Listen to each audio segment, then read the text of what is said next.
क्या आप ये चाहते हैं कि आपका माइंड हमेशा आपके कंट्रोल में रहे और आप उसे अपनी मर्जी के मुताबिक काम ले सकें? अगर आप यही चाहते हैं तो इस वीडियो को आखिर तक जरूर देखिएगा। आज मैं आपको एक कहानी सुनाऊंगा। इस कहानी में आपकी जिंदगी से जुड़े हुए कुछ राज छुपे हैं जो आपके बहुत काम आएंगे। आपको वो तरीका समझ आ जाएगा जिससे आपका दिमाग आपके काबू में आ जाएगा। किसी सल्तनत पर एक बादशाह हुकूमत करता था। उसे घोड़ों से बहुत प्यार था। उसके पास 4 जंगली घोड़े थे।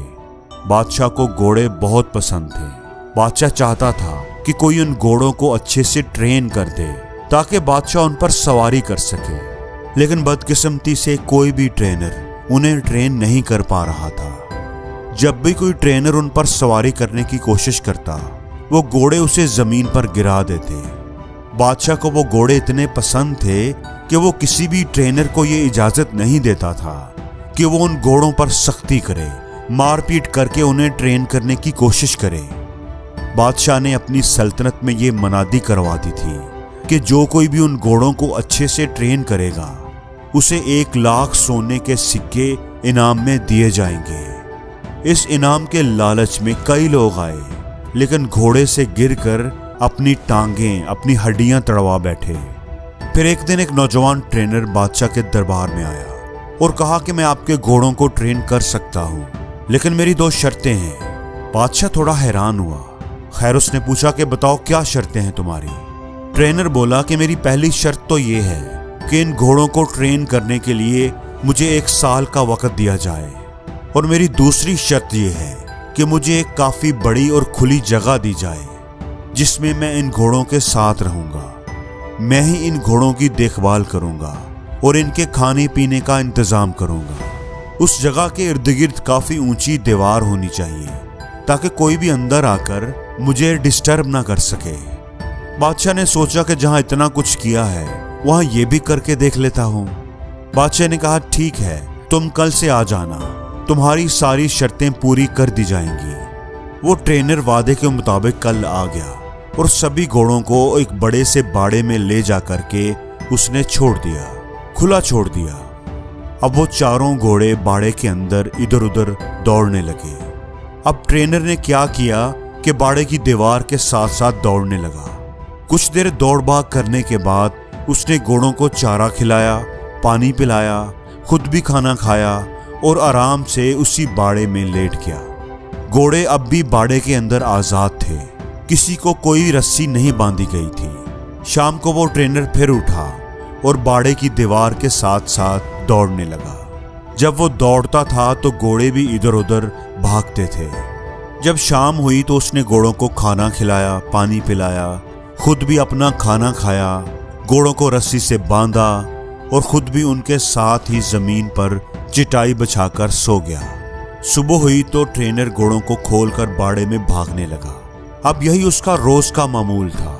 वो ट्रेनर दिन भर घोड़ों को खुला रखता, उन्हें खाना खिलाता, नहलाता धुलाता, उनसे प्यार करता, उनसे खेलता और शाम को उन्हीं के साथ सो जाता।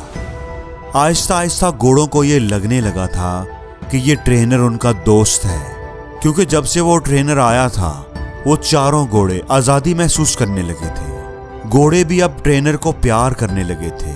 ऐसा करते करते 6 महीने गुजर गए। एक दिन बादशाह सलामत घोड़ों की ट्रेनिंग देखने के लिए आए। बादशाह ने देखा कि बाड़े में आगे आगे ट्रेनर दौड़ रहा है और उसके पीछे पीछे घोड़े दौड़ रहे हैं। बादशाह को उसकी ट्रेनिंग पसंद आई। वो वापस चले गए। जब 1 साल पूरा हो गया तो बादशाह को पैगाम भिजवाया गया कि घोड़े बिल्कुल ट्रेन हो चुके हैं, बिल्कुल रेडी हैं। बादशाह खुशी खुशी उन्हें देखने के लिए आया। जब बादशाह वहां पहुंचा तो ट्रेनर ने बारी बारी 4 घोड़ों को लगाम डालकर उन पर सवारी करके दिखाया। सभी घोड़े आराम से बाड़े के किनारे किनारे दौड़ लगा रहे थे। किसी घोड़े ने भी ट्रेनर को गिराने की कोशिश नहीं की। बादशाह ने पूछा कि ये तुमने कैसे किया? ऐसा तो कोई भी नहीं कर सका। तुमने ये खास काम कैसे किया? ट्रेनर ने कहा कि पहले मैं इनके साथ रहकर, इनको आज़ादी देकर इनका दोस्त बन गया। मैंने इनका एतमाद हासिल किया। फिर मैं इनके साथ दौड़ता था तो ये भी मेरे साथ साथ दौड़ते थे। फिर आहिस्ता आहिस्ता मैंने इनकी पीठ पर काठी रखने की कोशिश की। शुरू शुरू में ये इसे गिरा देते थे, फिर आहिस्ता आहिस्ता ये सीट को लेकर दौड़ने लगे। फिर मैं इनकी कमर पर बैठता था जब ये खड़े रहते थे। कुछ देर बैठता था और फिर उतर जाता था।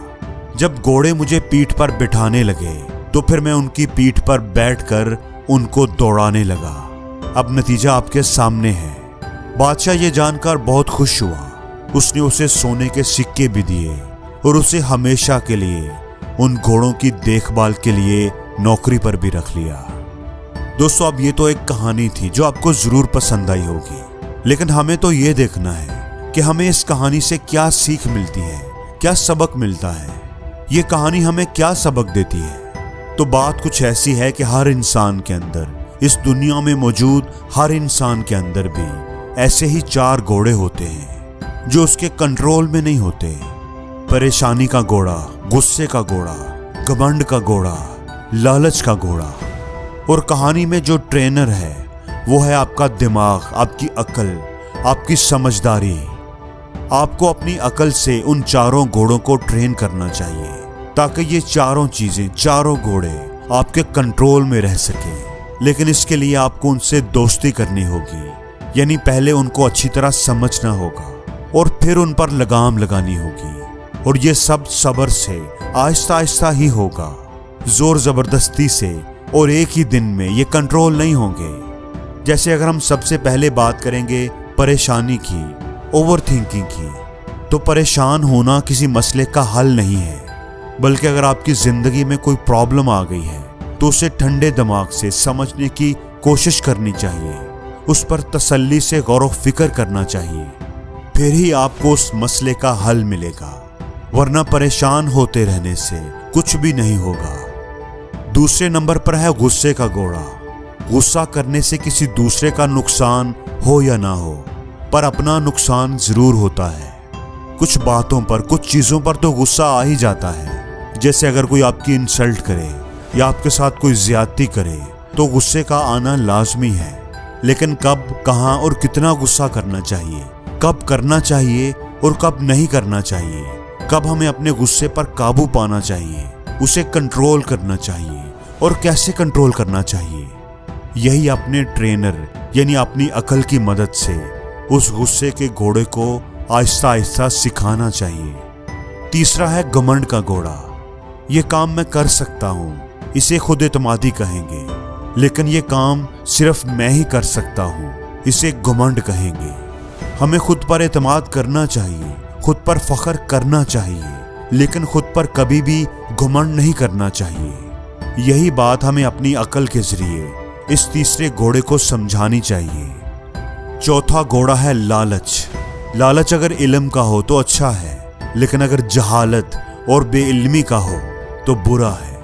लालच अगर सही तरीके से, समझदारी से, मेहनत से रिज़्क़े हलाल कमाने का हो तो अच्छा है, लेकिन लालच जल्दी से, गलत तरीके से, नाजायज कामों से दौलत हासिल करने का हो तो बुरा है। यही फर्क अपने उस चौथे घोड़े यानी लालच को समझाना चाहिए। और जिंदगी में हर रोज कुछ नया सीखो, नया सोचो, नया करो, लर्न करो।